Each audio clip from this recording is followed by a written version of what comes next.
We've all had a company that we love that we didn't think was going to let us down. We've all had knives that we thought we were going to love disappoint us. And this is the first time I've had a Sencut really disappoint me. So we're going to take a look at why I'm disappointed with this knife that absolutely should have been great.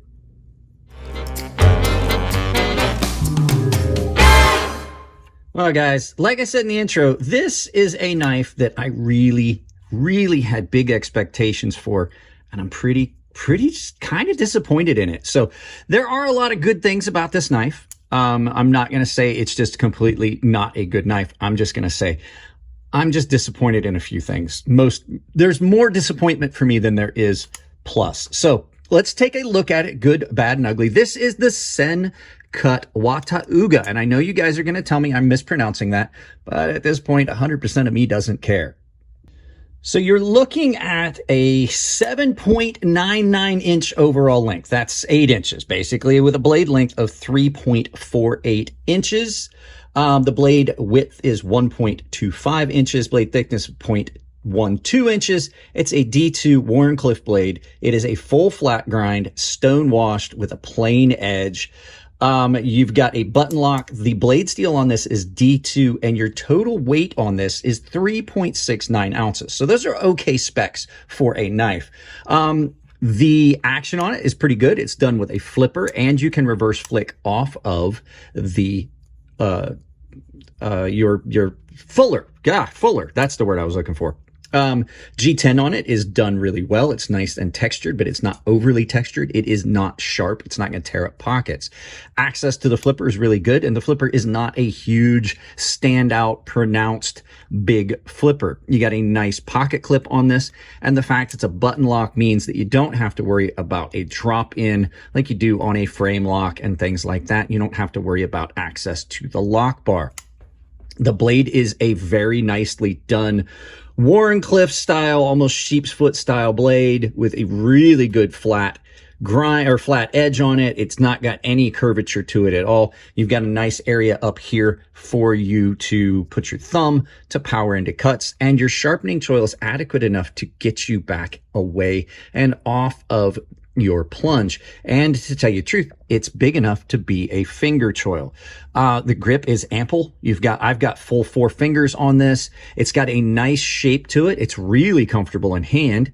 And you've got, these areas are sculpted out. So you've got that, like that pinched in grip where it feels like you're down in, and then you're also scalloped in here. And it's got a palm swell on the back. The handles are thick enough that they are really comfortable in hand. And the blade grind on it is pretty good. You've got a decent transition on this blade down to a fairly robust edge on this. And for detail cutting, it's got that nice area where you can get way up on it. That's what I like about this choil. You can get up on it and you use some detail cutting. Jimping on it is not really soft. It's not that jimping that I complain about all the time where they've softened those points to where it's not functional jimping, and they've done a good bit of weight reduction in this to allow it to have a nice balance. It's got a nice tip forward balance on it. Like I said, action on it being a button lock, it's really good and free. And it does not have an ugly lanyard hole. They've given you a lanyard post, which is one of my favorite options. I like having an option where you can have a lanyard on your knife, similar to this, which is the knife I'm currently carrying. This is the QSP Legatus. You can check out that video here. But it's got a pin in it in the backspacer. So it is always nice to have that option, but not break up the lines of the knife. The deep carry pocket clip sits really nice in the pocket. You can carry it deep and forward, and it is not a hot spot, and it is ambidextrous, which is nice because, as we know, button locks are ambidextrous knives. You just simply use your finger instead of your thumb. I find that to be even better for me. I would like to have reversed. I would like to buy a left-handed button lock and then carry it right-handed. I find that to be a little bit more fun. It's a lot like using your index finger on a compression lock. So, like I said, lots of good things about this knife. However, I found some things about it that just really make this knife disappointing for me. So we will turn this around and take a look at the negative stuff right after you guys hear from this video's sponsor, Coffee Brand Coffee. Guys, there are few things I'm as picky about as my coffee, and I love to have the freshest possible coffee.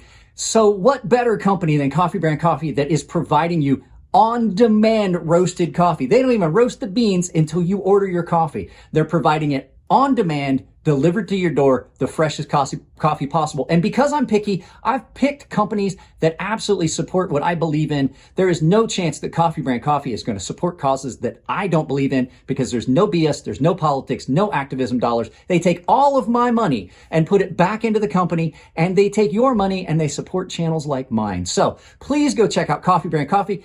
Coupon code Crazy Sharp, all one word, capital C, capital S, saves you 5% at checkout. Support the channel, support what they're doing. It's great. So when I got this knife in, I was really expecting to love it. And I do love a lot of things about it, but it has got a few things that just drive me nuts and really disappoint me. We'll talk about them from least bad to worst. There's a little bit of blade play, and I can't get rid of it. This is not a keyed pivot. I've used a T8 on either side, and tried to tighten it, and it just won't get any tighter. And I still have got blade play. So there's a little bit of blade play this way, back and forth. The next thing, the action is a little soft. It's a button lock, but the action is a little soft. The detent is a little soft on this, and I have had it fail in deployment. The lockup is good. There is no blade play in it when it's open, or lock rock, I should say. There's no lock rock at all in it. Now, this leads me to the next thing about the lock, though. It's got some pretty significant lock stick, and I've cleaned it up. I've removed the oil. A lot of times you can clean that up with a little bit of dry film lubricant, or just completely dry that plunger off on your lock, and then you don't have as much lock stick. But let's see if you can hear it. Yeah, it's got some lock stick, some significant lock stick. And then the final thing is, it just doesn't cut that great. I'm really disappointed in how it cuts. I don't know why. I touched the edge up. It's not dull. It is not dull. It may be that just that angle is a little steep, but it's not super thick behind the edge. So I don't know why it just doesn't quite cut the way I want. You really have to power into the cut, and you've got to bear down really hard to get this to cut the way some of the other knives that I've had come in cut. So with that all being in play, and the cutting being the big thing, if it doesn't cut well, for me, it's just a showpiece, and they're not that expensive, so I wouldn't want a showpiece knife of this. So I don't know. It's just really kind of difficult for me to recommend this knife. So that's all. I mean, if you're into it and you don't need to do a lot of heavy cutting, like, it works really well for some light duty cutting and opening packages and stuff. But if you're trying to cut like heavy duty cardboard and stuff, this really just seemed like it bound up badly. So at any rate, guys, that's it on this one. Let's turn this around, do some final thoughts, and send you out about your day.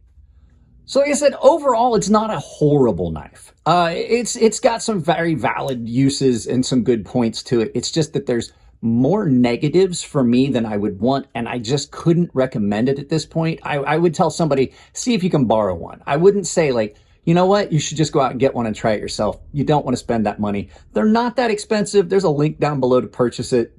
It's just absolutely a little bit more negative than I was expecting it to be. And the biggest one is the fact it just doesn't cut that great for me. So guys, that's pretty much it on this one. If you like the videos, give them a thumbs up. If you don't like them, give them a thumbs down, but please try to tell me why. I can't change the content if you don't tell me what you don't like. If you want to support the channel, I know I dropped an ad in there. I usually do on the videos where I have a good and a bad, or the longer videos. I also have got Tempered Trail as a channel sponsor, along with the Coffee Brand Coffee you saw earlier. Tempered Trail, Rosecraft Knives, and Ferrum Forge Knife Works all use the same coupon code, which is Crazy Sharp, all one word. The coffee works best if you use the link that's down below. The discount is built right into it. Best coffee you're going to find at the price, and it's a guilt-free purchase because they do not support anything that you don't believe in, because they don't support anything. They just make better products, and there's a money-back guarantee. I also have an Amazon store down below. Take that, pin it to your browser, use it for any Amazon shopping you're going to do, and think about joining my membership. You get early access to videos, exclusive content. Everyone gets access to the Gilded server where we hang out. I do giveaways for the baseline and premium tier members on the Gilded server, and the premium guys have access to a sharpening tutorial series that I built for them here on YouTube behind the paywall. Guys, that's it on this one. I love you all. Keep it clean in the comments section. If it's your birthday, happy birthday, and I'll see you in the next video.